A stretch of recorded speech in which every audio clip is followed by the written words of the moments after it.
Hey, what's up guys? It's Reed for TransformPoker.com. We're going to be reviewing a 6-max hand here where we're on the button with 8-7 offsuit, and it's a $200 buy-in game. So the blinds are $1, $2, and we make it 4 on the button. So typically I would say 8-7 off is a bit of a marginal hand to raise on the button. Probably not bad against many people, and especially since we're only doing it for a min raise. But we also have a read on the small blind, if you guys can read the top paragraph up there of the post, that he's a little tight. So we should expect him to fold a bit more often than average, which means we can get away with opening a wider range on the button, because we expect to just win the blinds outright, at least the small blind, a little bit more often than what an optimally playing player would allow us to do. So that means we can try to play a little bit exploitively, a little bit looser preflop.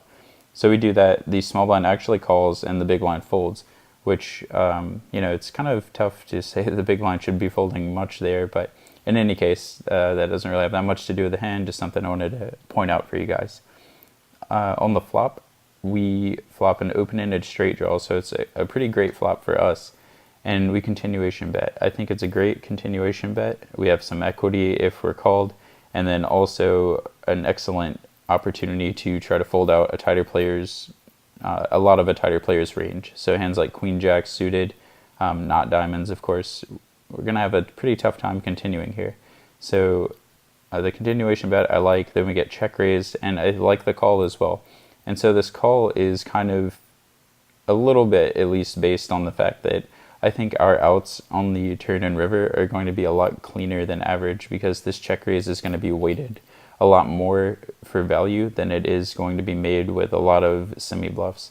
So tighter players typically don't check raise hands like Jack 10 of diamonds here, just in my experience, which means when we do make a straight on the turn or river with a 5 or 10 of diamonds, that we're not really as worried about calling another bet or betting when check to as we would be against another player. So I like the flop call of the check raise, and actually on the turn we end up making the nuts, which is awesome. And there's 2 flush draws on the board as well, which is great, because sometimes that makes our opponent think that we could have one of the flush draws if the other one comes in, and he ends up betting for value a little bit too thin, or check calling us and just hoping that we have the other flush draw that didn't come in if one hits the river. So pretty good news there for us on the turn. And our opponent bets just over half pot, which I think is usually indicative of a one pair hand or some sort of combination draw that's trying to blocker bet. So against both of those, I think our raise actually plays pretty well. Typically when our raising range is so narrow, I don't really raise that often. I like just to slow play, because we have so many hands that need to call the turn and then have a tough decision on the river, that being able to slow play actually helps you fight back a little against your opponent's river betting strategy. So even though we may not win the most from the actual hand, it helps protect the majority of the cases that we actually have a marginal hand. So in the long run, I think we make more money by playing our hand that way. Against this opponent and on this turn, I think raising could definitely be the best play, although I wouldn't fault anyone for calling. So we raise, the small blind calls. I would say his range is most likely to be like a weak overpair or a pair plus draw type hand. So on the river, the board pairs, we get check 2, and the poster is trying to figure out whether or not to value bet. So I think it's a very close value bet, and I would give him a range on the flop of all of the sets, some of the flush draws, and then pocket 10s maybe. So I would say about 9 combinations of sets and 6 combinations of pocket 10s. Just for argument's sake, the flush draw actually doesn't matter on the river, because he's probably not check calling a flush draw, so we can just ignore that as far as our river betting strategy goes. When he checks to us on the river, I think the first thing we want to do is think about how he's playing his sets on earlier streets, and also how he's playing his pocket 10s.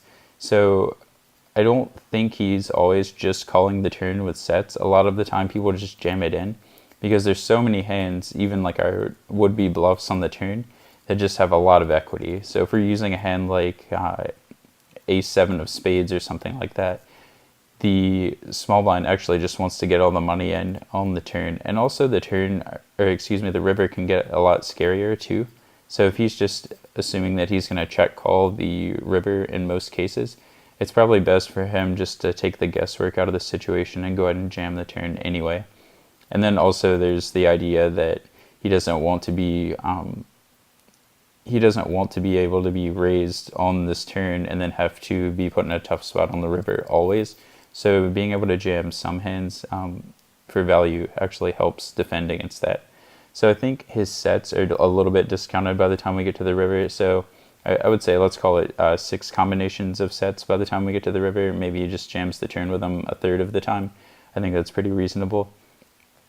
Then on the river, on the river, I think we're looking at a range of basically half worse hands and half better hands. So I think we can value bet pretty confidently here. It's a little thin, but I think a good value bet, and then one that I think balances with some of our turn semi-bluffs. And also, typically, tighter players are just going to be calling the river with an overpair here, hoping to see a flush draw or something like that, because when they check raise for thinner value on the flop, a lot of the times they get a bit married to their absolute hand strength. So let me know what you guys think about this hand in the comment section. Leave a like if you enjoyed the video, and I will see you guys next time. Later.